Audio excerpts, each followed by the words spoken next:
Hi guys, okay, the How To Tuesday first video, inaugural video starts now. I'm gonna go over, before I get into actually the painting part of everything, I'm gonna go over some of the tools and necessary items that you're going to need for a successful experience with watercolor. Some of the stuff I don't use, but I have tried, and it necessarily isn't something that I would use for myself, but because it just doesn't go with my flow of my technique and style. But you might have never seen it before, so I thought I would show you the different options that are out there. You might have seen everything, I don't know, but I'll tell you what each thing does for me, and we'll go from there. Okay, so the first thing we're going to do is talk about paper.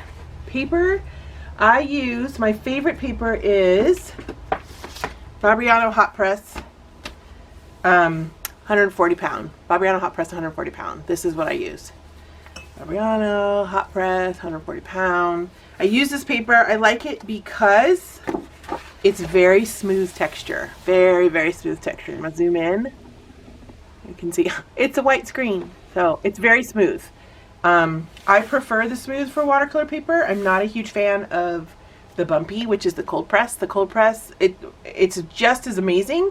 It's not my thing because I tend to work a lot of real small detail, and the bumps can change the perspective or dynamic of a face. Let's say like I drop a little bit of color somewhere and it might distort the eyes or the lips or whatever. So it doesn't mean it's not going to work for you. And I would suggest that everything that I talk about today, nothing is super crazy expensive. Some of my watercolors, like my Daniel Smith, are a little bit more pricey.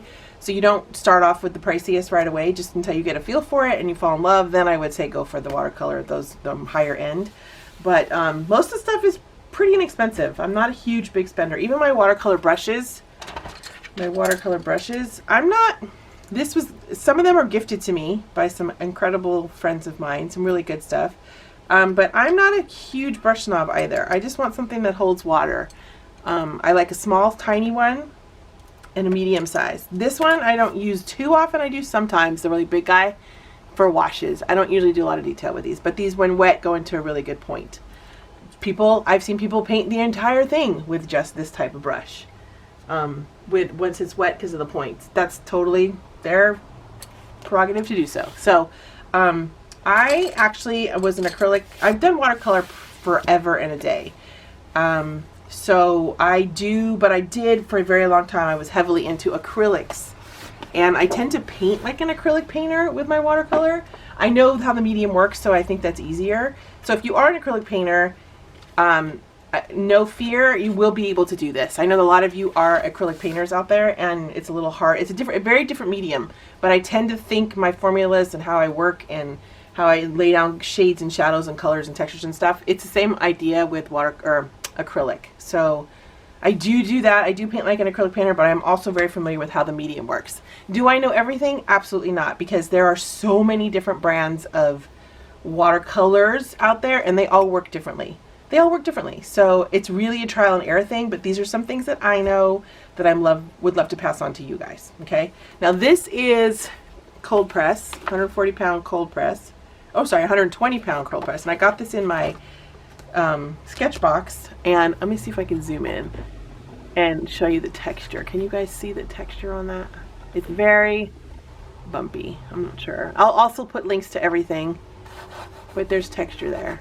I will play with this, but it probably won't be something that I fall in love with. But who knows? I have not tried it yet. I just got this a couple days ago, so I might actually fall in love. That's the cool thing of SKETCHBOX, is they send you a little bit of everything for the theme of that month, and then you don't have to spend a fortune on one thing. You can just say, oh my gosh, I found something new and I love it, done, as opposed to committing completely right from the beginning. So, okay, so those are the papers.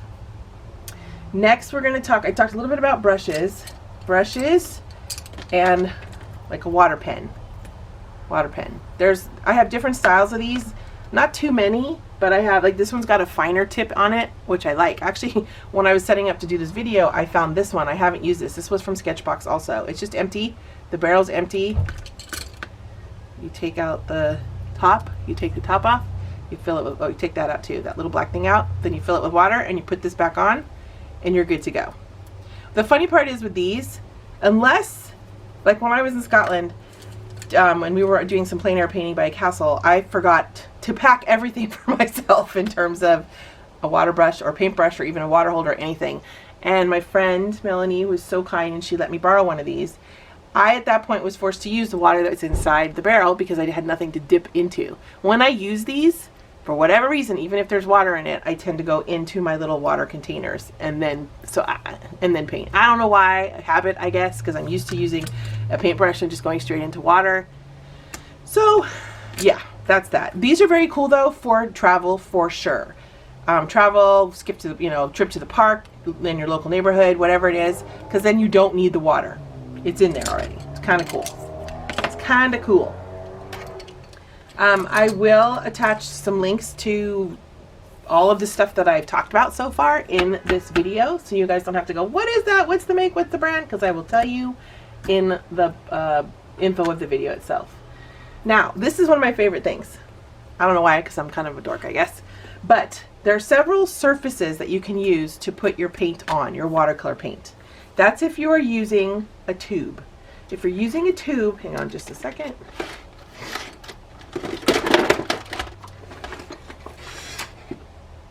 Then you're going to need, this is my little treasure box.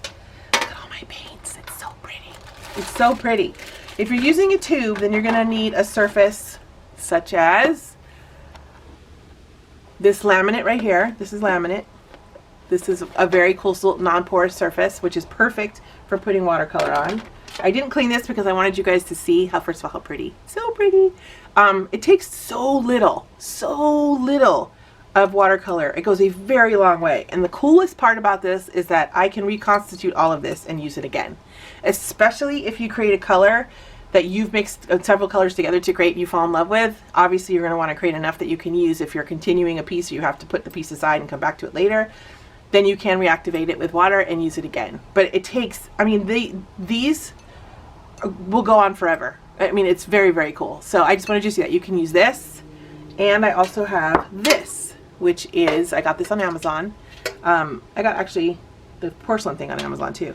This right here, this is a dollop of purple paint.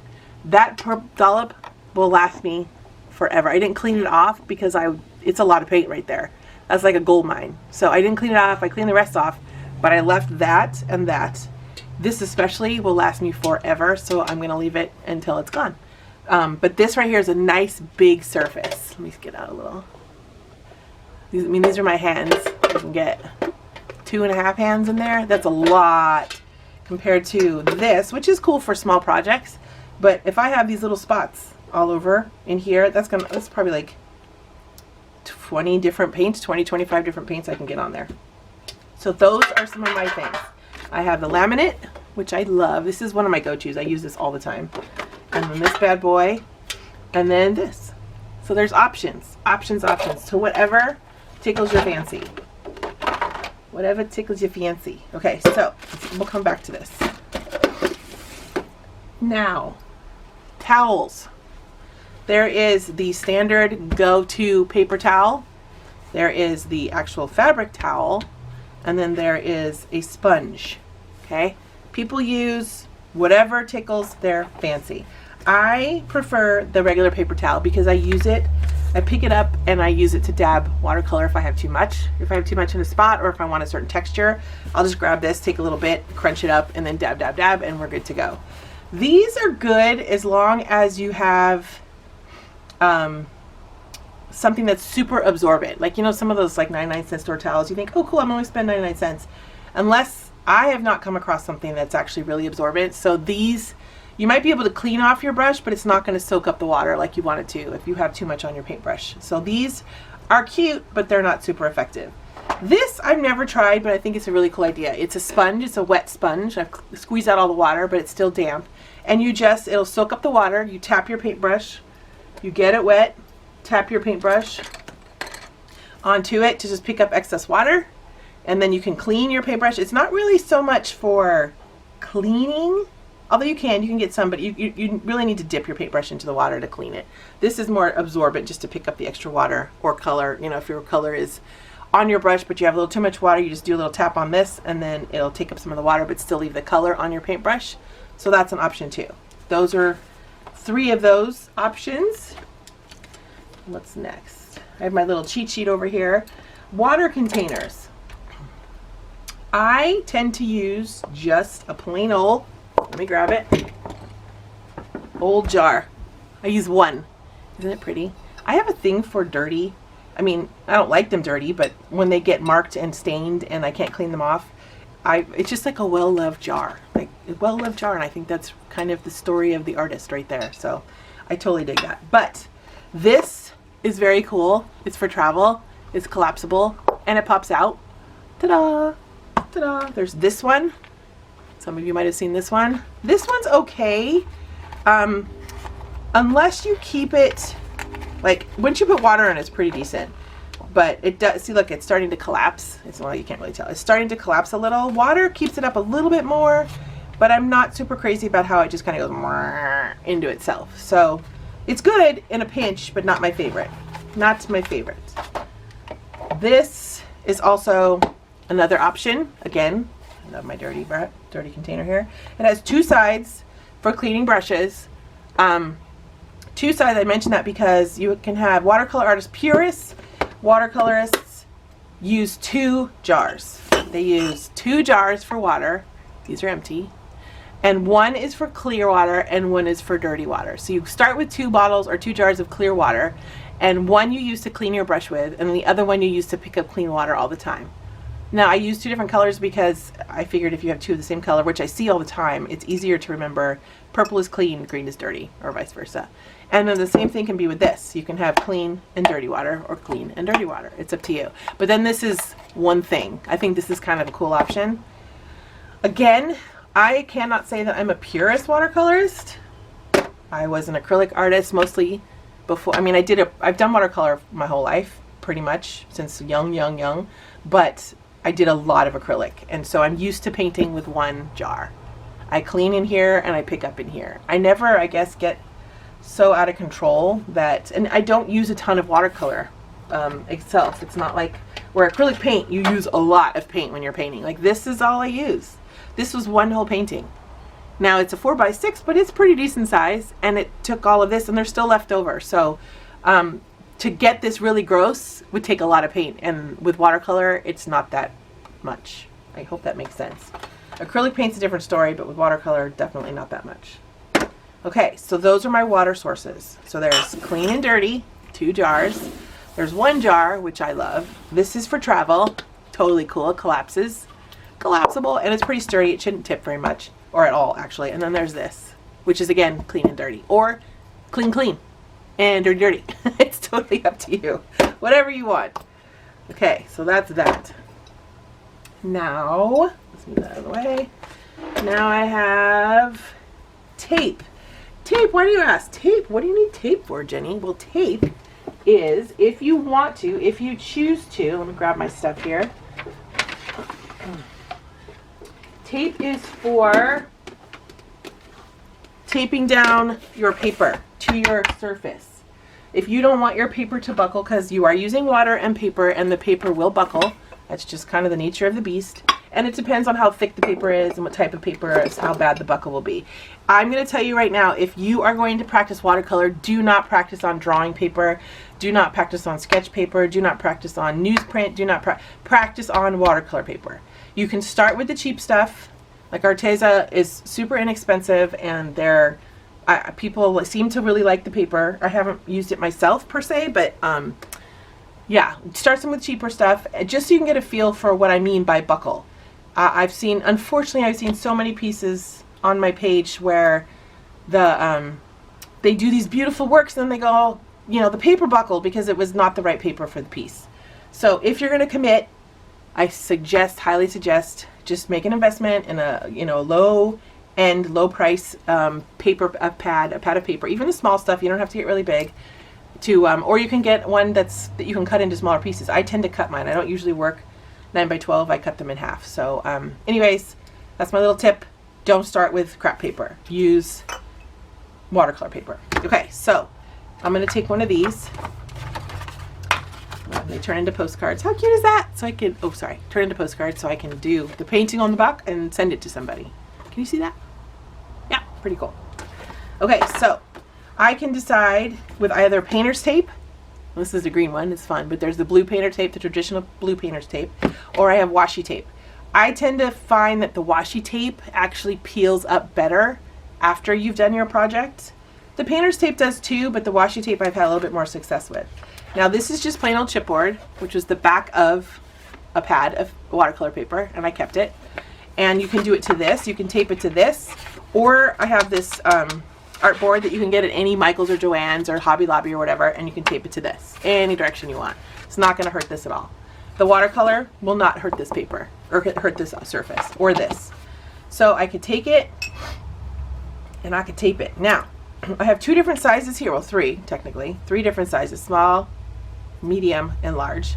And depending on the size of the border I want, the frame I want, I can frame, but what I mean is like this, I'm going to tape this to the board, and I'm going to decide how big of a white frame, once I'm finished painting, how big of a white frame I want to have around my piece after it's done. After it's done. I should have grabbed something to show you what I'm talking about. And then I come in and I try to match it up all the way around. I personally really like, if I'm doing a full piece, I really like the white frame. I think it kind of cleans it up and makes it look a little more classy and refined. And then I'm done. Okay, so make sure you go back around and you press all those sides down on the paper, because this is creating a frame now. You have like a 1/4 of an inch all the way around white frame, so when I'm done painting, you'll see the white frame once you peel this off. That's like the magic reveal part. It's kind of one of my favorite parts. You'll see how clean and pristine to peel that tape away. I've watched videos where people just record them peeling the tape away, because there's something kind of peaceful and like cathartic about it. So it's one of my favorite parts when I finish a piece. And you can do that with this, and you can do that with this, and you can do that with, you know, tape it onto here and so forth. Now, a little tip that I just learned, and you might already know, sometimes, even though these are like the best ones to use for taping down to your surface, these washi tapes and the painter's tape, sometimes, especially if you've left it sitting there for a while and, you know, kind of let it dry and then forgot about it and forgot to peel it off, it does maybe peel the paper. Why? I have no idea, because I don't know. Other than it's just an older piece of tape, an older paper, I have no idea. I'm not sure. But I have learned with either a heat gun, everybody should have a heat gun. If you're a watercolorist, a heat gun or a hair dryer. I think most women have hair dryers. And if not, get one, or a heat gun. Now, heat gun dries, it gets hotter quicker, so it could dry quicker. And then the hair dryer, it dries too. It might take a little bit longer, but it still does the purpose. It does the job. What I mean by the heat gun is when I'm getting ready to take this tape off, I'll just slightly go over each section and then I'll peel. And as I peel, I'll hold the heat gun along as I go to make sure that the sticky stuff is kind of loosening and releasing. And I'll do it all the way around. I just learned that, and boy, did that like open up my world, because there's really nothing fun about doing this really awesome piece and then when you peel the paper and the edge rips. It's just very sad. So I hope that helps. I hope that was a useful tip for you. It was for me. I was like, mind blown. Done. Done.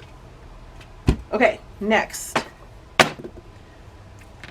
Masking. Oh, masking fluid. Now, this is called masking fluid. It's called fine line masking fluid. This is a fine tip one. It has, oops, no, I don't want to do that. I'm going to take it out. It has, can you see that? A tip in it, a metal tip. It's really thin. It's 0.5 millimeters. And then right here, inside here, can you see that? Is that little metal steel bar that goes in the hole to keep this from plugging up. This is, I just need to focus for a second.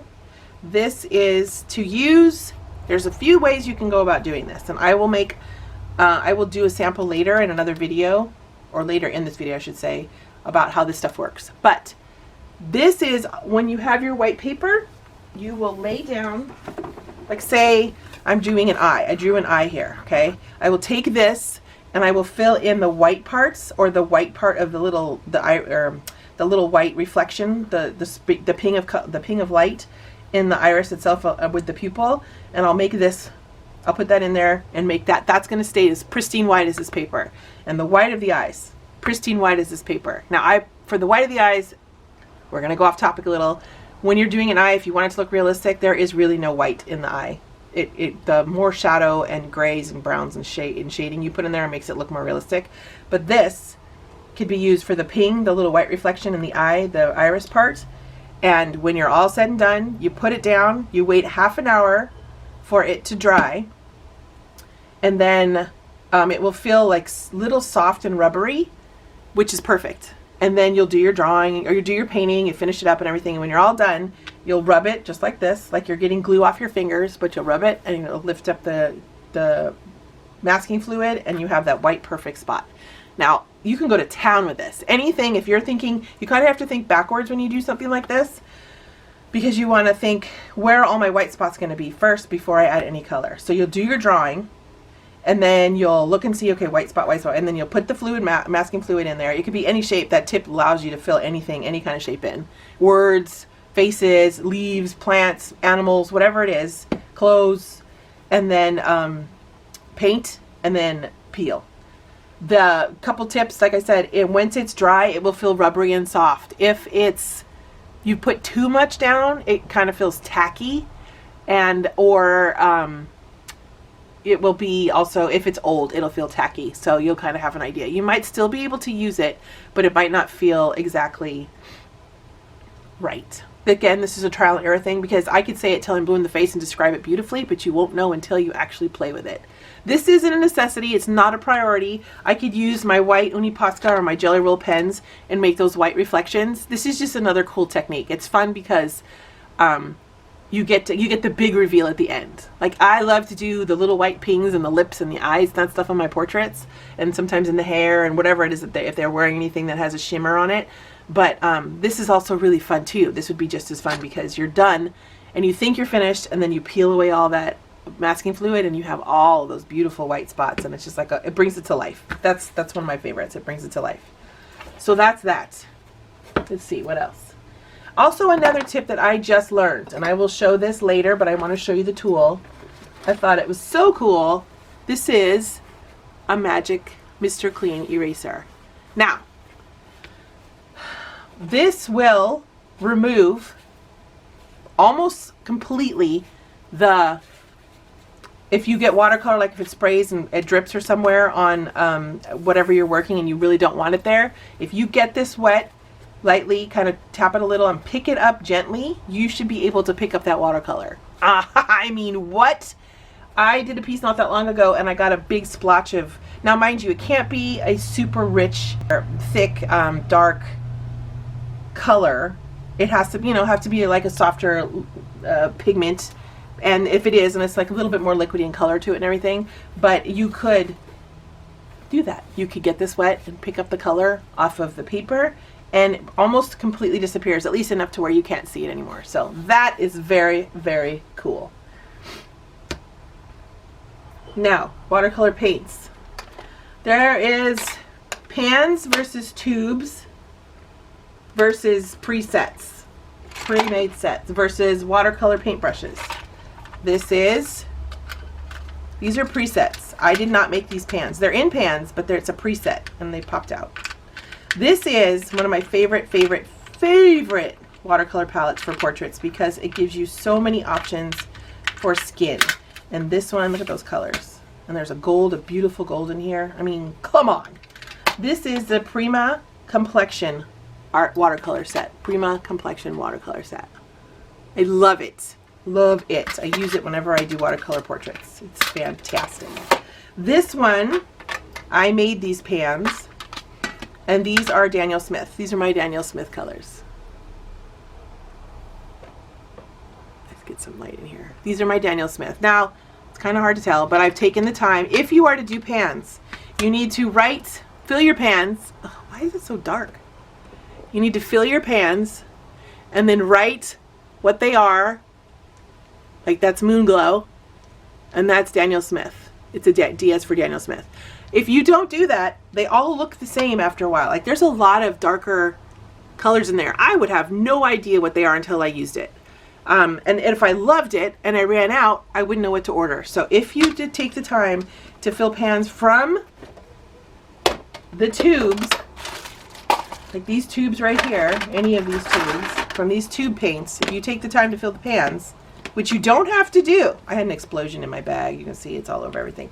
I'm like, no, that's so much watercolor wasted. So, anyways, I'm concerned as to why this is getting darker. So, if you use the pans, make sure to write the information on the pans of who the maker is and what the paint is, okay? Okie dokie. Or you can just, like I did, you know, squeeze a little bit of this onto one of those things that I showed you, the acetate or the laminate or the porcelain, and then you could go from there. You do not need to have the pans. I like the pans because I like the ability to make my own little stash, like my own little carry case. Like this is perfect. Like I can make my own, and this is just says Daniel Smith on it, so I know that these are all my Daniel Smith. And then there are, this is Arteza. I don't know if it's Arteza or Arteza. These are my watercolor brush pens. Brush pens. So they activate with water. You can use them and they're cool because they have a super fine tip on them. They have a really nice fine tip. And you can get into the small details. I tend to work really small and detailed, so I like those little tips. And they spread, you know, they're like a pen, a brush, so they do open when you use them, when you lay them flat onto the paper. But there's a lot of choices. These are a lot different than working with watercolor out of a pan, because when they lay down, you will have some, how do I explain it? It'll, like say if I lay down some color, you have to work really quick because the color could set quicker, and then you have a dark spot that you can't blend out as well as if you were working with a straight up watercolor. If you're working with a straight up watercolor. These are like convenience. These are meant for true watercolor works. These have much more versatility. These also, once you lay them down, you can move them easier, and then when they dry, you can sometimes go back and reactivate them on the paper and move them some more. Depends on how much pigment you've laid down, but it's still possible. These, not so much. Once you lay them down, you have to move fairly quickly, and then it's done. You don't really get to keep going further. You can play with, maybe it's on certain types of paper, like 120, 140 pound, hot press, cold press, whatever it is. I personally, I like them for convenience, but it's not my go-to when I do watercolor. I use these bad boys, these guys right here. I love them so much. I love them. Okay, so that is that for watercolors, at least what I have so far. Now, a lot of watercolorists, ouch, a lot of watercolorists like to draw their imagery on a different piece of paper so they don't have to erase or smudge or damage the watercolor paper itself, and then they'll retrace it onto watercolor paper using a light board. Now this is a very cool, very thin light board. This piece right here is a USB cord, and it sticks into, I would just put it in my laptop. I tap this 3 times, it has 3 different brightnesses, and then I trace if I need to. So I thought I'd show this to you. Again, I'll put the link in the post so that on YouTube, so that you guys can see where to find one of these, because this is very, very cool and super helpful. I brought that to Scotland and a lot of people were like, what is that? It was very cool. What else? I think that's it. We're gonna go into the next phase, part 2. We're gonna go into techniques, okay? Thank you for watching. I hope I was helpful. If you have any questions, please put them in the comments and I will answer them if I can, okay? We will be back in a moment. Okay guys, we're gonna work on technique today. I'm gonna use my I think it's Core watercolors. Where did I put the lid? Oh, it's this one right here. We're gonna use this watercolor palette. And there, I put it inside the lid. I used the tube and I put a little bit inside the lid, and it's now dried, and I just work from that. Here, oh, sorry. Here is the watercolors. These are the watercolors. Let me zoom out a little. These are the ones from this palette. They're actually really, really bright, vibrant and beautiful. So I thought it'd be kind of fun to do the techniques, play a little, and use that palette, use that watercolor set. This is, first thing we're gonna do is wet on wet, which is right here. I'm just using a medium-sized brush. I'm gonna go in and just wet the space. Now I've come in and I've laid down some washi tape to divide my sections. So when I'm finished, I'll peel everything and it'll be nice and organized looking. So here's wet on wet. I'm just watering the paper. And now I'm going to go in and I'm going to pick up some color. I'm going to pick up that gorgeous purple. I'm going to lay it down. Look at how cool that looks as soon as it hits the paper. Now, it is wet on wet, so my water brush is now loaded, or my paintbrush is now loaded with color, or water and color. So the more water, the more diluted the color. That's just the nature of the beast. That's how it works. I'm going to come in and add a second color. Look at that. The blooms that happens when it hits the other colors and the other pigments. This is a very, very popular technique. People love this technique because it's kind of an organic. It's awesome for background. Has a mind of its own. It's nothing too detailed. It'd be good for, I do this in hair a lot. When I do my girl's hair, I'll do this and then I'll add salt to that, and we'll get to that in a moment. We'll get to that. Now, you notice this right here? I am going to clean it just because it's puddled there and I need to keep going forward, but otherwise, I'm going to take my paper towel and I'm just going to kind of gently soak it up a little. Bam, it's gone. That's right there, my paper towel. I would have left that if I wasn't doing this video because I like that crisp edge. I like the where it puddles and gets a little darker. Okay, so that's wet on wet. And this will be wet on dry. I'm not going to wet this space. Come out a little. I'm not going to wet this space. I'm just going to wet my brush, clean it off with any watercolor. And not super soaking wet paintbrush, but enough. Like put your brush in the water, clean it. And I'm using, like I said, I'm using my one little thing here. Clean it, dab it off a little in on your paper towel or whatever it is you're using, sponge, and you don't want it soaking soggy wet. So I'm going to come in. So notice that there's no blooms because it's going directly straight down onto paper. When it hit the water and it expands, that's the bloom, which I think is beautiful. A lot of people think it's beautiful. I think this is just as beautiful. It serves a purpose too.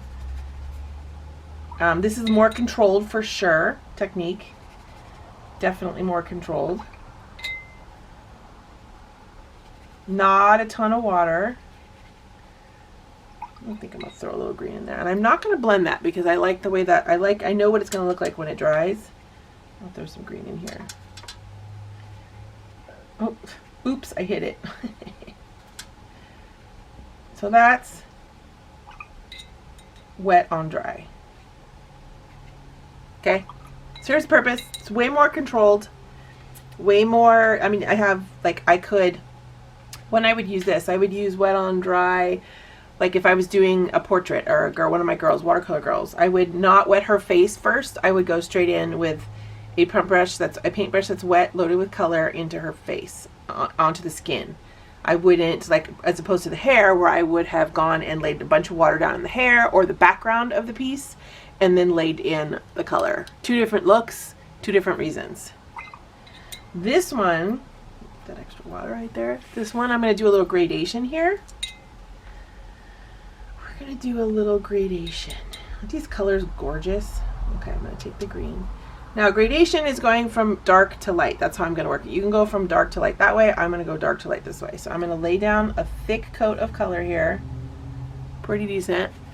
A thick coat of color. And then I'm going to go back in and clean my paintbrush. I'm going to come back and pick up that watercolor and swoop down. I did not reload my paintbrush. I came in with a clean paintbrush with water because I want to dilute the pigment. I wanted to dilute it. I wanted the rich to stay at one spot, and then I wanted to get it progressively lighter and lighter and lighter. Now I'm seeing here that this isn't quite there. That's better. Where it goes from dark. It was kind of like dark and then light. I wanted that little mid-tone in there, so I added a little bit more pigment. So here. Now, another way to pick up color, remember last when I did this one and I picked it up with my paper towel? This one, I'm going to clean my brush off, wipe it down so the water, most of the water is gone, and then come back and pick that up, clean my brush off again, and then come back in with a little bit of more pigment and spread it out a little bit more so it's not so centered. I didn't want that centered spot. This is masking fluid right here. I put down some already because it takes about a half an hour to dry. It's pretty close to dry. I'm going to wait a little bit longer for that one because I want to make sure it's really dry first before I use it. So we're going to go down to, sorry about my dog barking. That's my dog Phryne. We're going to go down to salt. Hey! We're going to go down to salt. I'm going to do the wet on wet technique down here. So I'm going to lay a bunch of water in.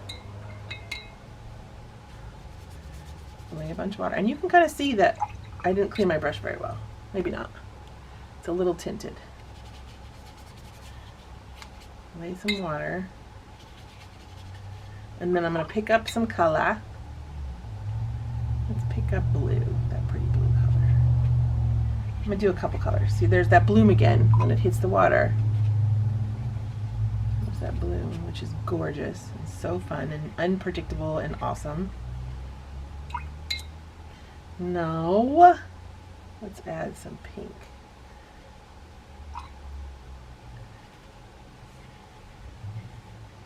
Which, of course, turns because it's got red in it. Red and blue make what? Purple. Okay, so now I'm going to pick up some salt and sprinkle it over the puddly parts. Now this you want to have not super soaky puddles, but enough to where, because the whole point of the salt technique is that you have to have enough liquid down so when you put the salt down, it has a place to absorb and pick up that color that's sitting around it.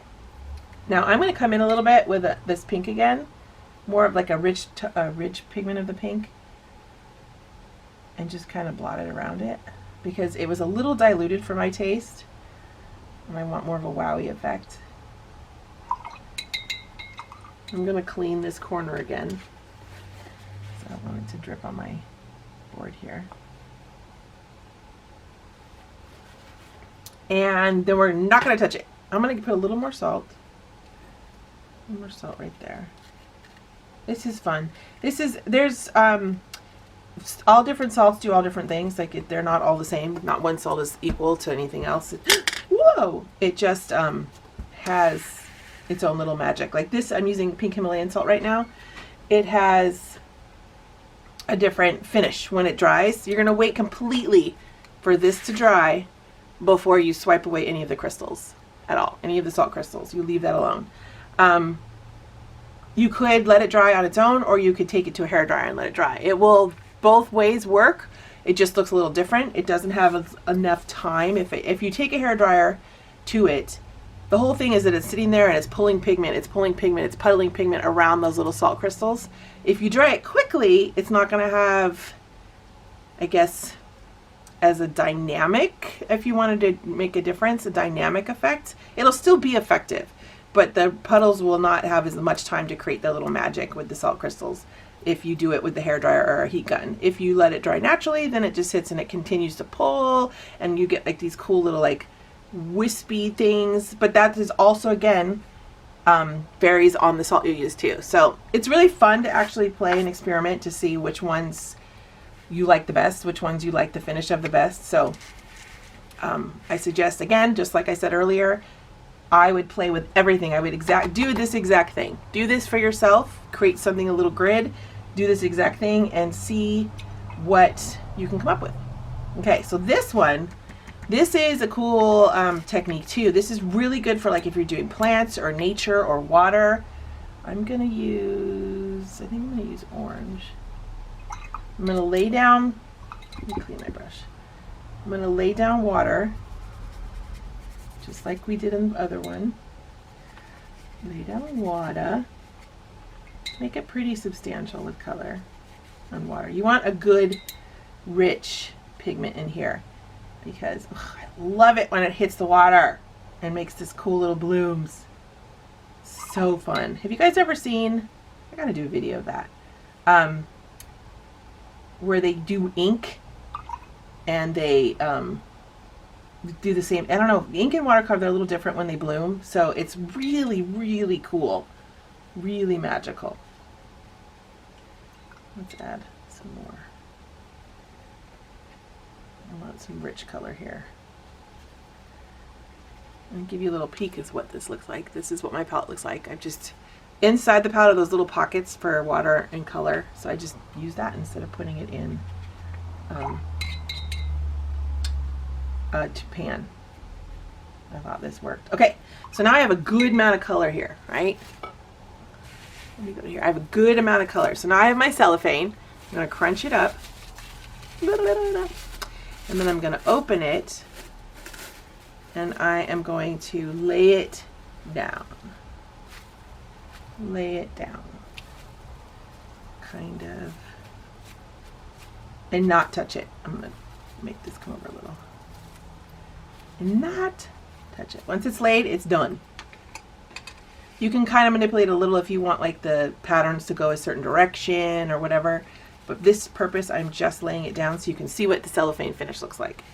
Okay, and now, let me put out a little. And now this one is water drops or spritzes on a color. So I'm gonna come in with a color, leaving it dry. I'm gonna come in with a color. I'm gonna do this green, because why not? It's gorgeous. Okay, I'm gonna add some water to my brush, not pick up any more color. Remember, you guys, this is what works for me. This is, I'm just how I play. This is what works for me. You guys might do the same exact thing and discover a whole new something, and that's cool. Start here and then keep experimenting. Okay, so I'm gonna lay this color here, and then because we're gonna come back to this, because what we do is we're gonna drop in some clean water, but it has to dry a little bit more, and then I'm also gonna spritz it, do a little spritzy with my little spritzer here, boop boop, and then but it has to be a little dry, not completely dry, but a little bit drier to do the magic that you want with the water. Okay, you guys, look at this. Look at this. What's happening here with the salt? Oop, wrong way. Look at what's happening with the salt. This, it's just sucking up. Oh, it's so cool. It's creating all these little pockets. It almost looks like an acrylic pour, kind of. It's awesome. Okay, zoom back out. And I'm going to add water to this too, because I wanted to do a masking fluid on this one also. I will probably end up pausing and coming back to it because it has to dry a little bit. But I'm going to lay color down. And just going to lay color down. This was just wet on dry. The paper was dry. Just one color. Because I want this color to dry first. See, masking fluid, a lot of the time people think it's to preserve the pristine white of the paper, which it is. It totally is. But it also can be if you start with a color, like you do all your paintings and you know that you want to preserve this pink or the green or the purple, whatever it is, then you let it dry and you come in with the masking fluid over that, and whatever sits underneath that basically whatever sits underneath that masking fluid is preserved. So it's kind of cool. So I have to let this one dry too. This one is starting to dry a little bit. So let's see what happens. I'm going to clean my brush, load it with some water, and I'm going to, oops, watch here, let's see. Let's come closer. Anyway. Okay, so I've got some, it's not completely dry, but it's starting to dry. So I'm going to load it with water and lay my water drops in there. Did you guys see that? See how it spreads a little? Creates a little bloom on its own. Oop, that one just fell because it felt like it. It's subtle. It also depends on the pigment you're using. Once it dries, you'll definitely see. I'm also going to, in this one, take my paper towel and do a little cleany uppy. Use it for texture a little bit. Paper towels are magical when it comes to this stuff. Like, I'll drop the color and then I'll soak up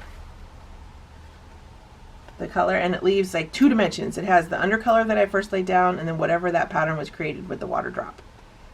You could do that. There's so many things. It's endless with this. So I'm going to leave this alone. I'm going to leave that alone. That's already dry, so I'm going to add. Now I wanted to show you the masking fluid because this is, it comes out quick. And you have to be careful because it's pretty fluid. See, look, it just, I don't even have to do anything. It comes out quick. Don't go thick, because the thicker you go, the longer it'll take to dry.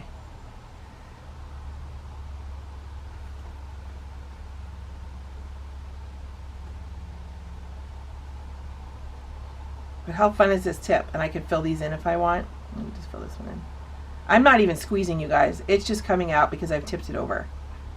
So no, if you squeeze, it's going to go everywhere. And we don't want that. I'll fill that in. Now this, I did a no-no when I showed it to you first. You should have tipped it over and tested it first on a piece of on a paper towel or something, or a scrap piece of paper, to get that air bubble, because it kind of spurted out a little air bubble. Once you flip it like this, flip it back up and then go back down again, the potential for an air bubble is pretty decent. It happens a lot. So you should have, I should have tested it first on a scrap piece of paper or a paper towel or something, and then went in to make, so I didn't get that bubble. Okay, so I'm going to leave that to dry. I'm going to come up here. Let me close this up really quick. I'm going to go up to the other. Not gonna lie, putting this thing back in here is a little hard, a little eye crossing. And I'm gonna come back up here because I think, let's go here. I think this one, yeah, I think it's pretty good. It's pretty good now. So let's take some purple. And I just paint over the whole thing. You don't have to go around it. Some.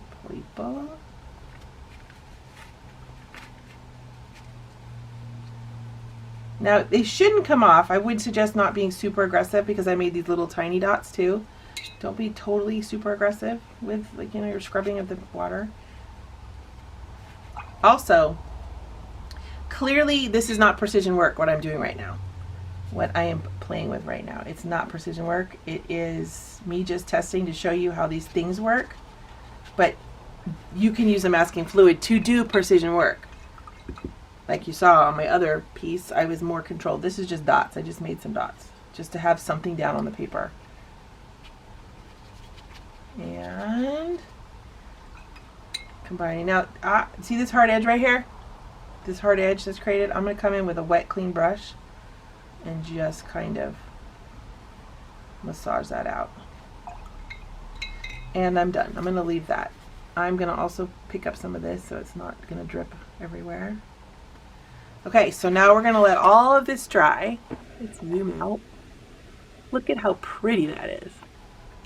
Let all this dry. This is wet on wet. This is wet on dry. Look at how different they are. Let's see. Let's come close. How different these two are. This one actually, which is my favorite, this leaves like this really cool crispy hard edge. Now, that's always different too depending on the watercolor you're using, the actual watercolor itself. It lays differently, it flows differently, it makes this a hard edge differently. Some people don't like this hard edge and they work really hard to get rid of that hard edge. I personally am a fan of that hard edge. I love it. But this one, I laid down 3 colors and it's very soft and feathery because the water was first. This is where it hit. The paper didn't have extra water. This had a bunch of water. This had only part, like 50 water, 50% because it was on my brush and the paper was dry when I started. This was a gradation. Oops. Started dark and went to light. Now I could, you see that bloom right there? Personally, I absolutely love those blooms. I'm going to try to soften it. I cleaned my brush and got it wet and I kind of erased it. Voila! We'll see what happens because now I've just laid down water again. I'm going to put water across the whole thing. Because remember I did this and I put water while it was drying and it made those little blooms. Now this, we'll see. We'll see. We'll see what happens. The fun of watercolor.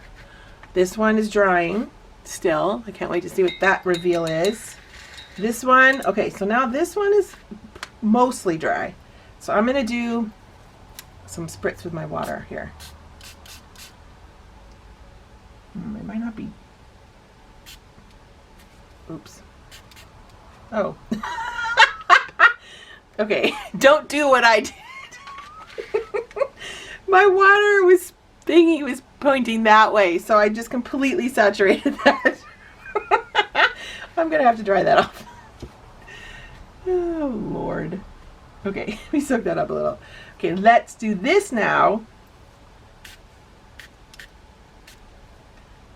I can't believe I just did that.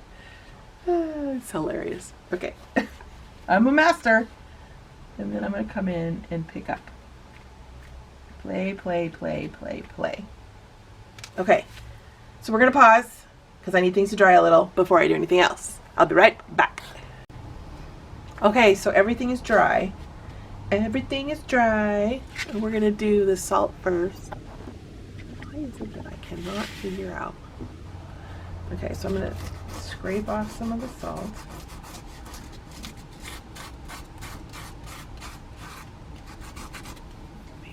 Closer.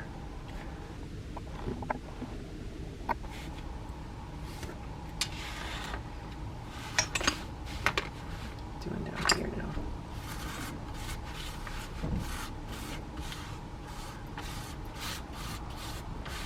It's such a cool technique.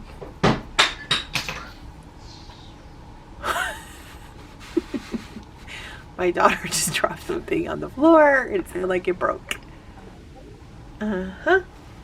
Almost heard some explosiveness, but she refrained. Okay, and then this one, remember the pink was down first. And look at that. I laid some purple on, and voila. And it just rolls off. Now, I don't, like I said before, I don't really use the masking tape too much. Or not tape, sorry, masking fluid so much. So, you know, if I did it, it'd be little increments, but some people use it a lot, like a full piece. If you do, I do not recommend using your thumb to peel it all away. They have these little magic gummy erasers that are meant for this. Then you can use that and you won't end up hurting yourself, or your thumb, or your fingers, I should say, the sensitive skin of your fingers. And scoop away. I think this is very, very cool.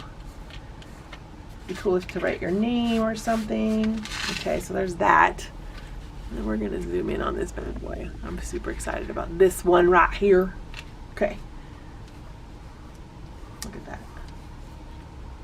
Oh, so cool. Look at how clean it gets. I wanna make sure you use a clean finger.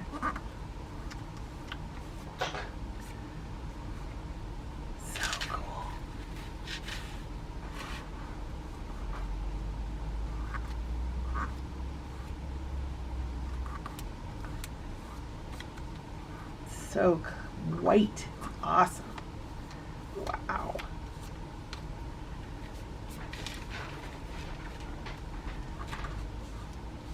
It's fun too because you forget, especially if you're working on a piece for a long time, you forget where your little white bits are. And then when you go to clean it up and you start doing this, they're revealed, and it's like a double awesome reveal. So cool. So the white of the paper has been preserved. How cool is that? Then you can come in with a black pen and do some outline work and some fun, you know, for Zentangles or squiggles inside there. So awesome. So this is these are the techniques: wet on wet, wet on dry, gradation, just masking fluid on the white paper straight up with the color over it. This is the salt technique. Oh, I didn't talk about this. This is the cellophane. Cellophane. You get close, you can see the texture that it created. And it'll vary all the time by how wet the paper is, what kind of color you use, what the rich pigments that you use, also the actual kind of paper you use, if it's hot press, cold press, it all varies. It all varies, which is why I say play, play, play.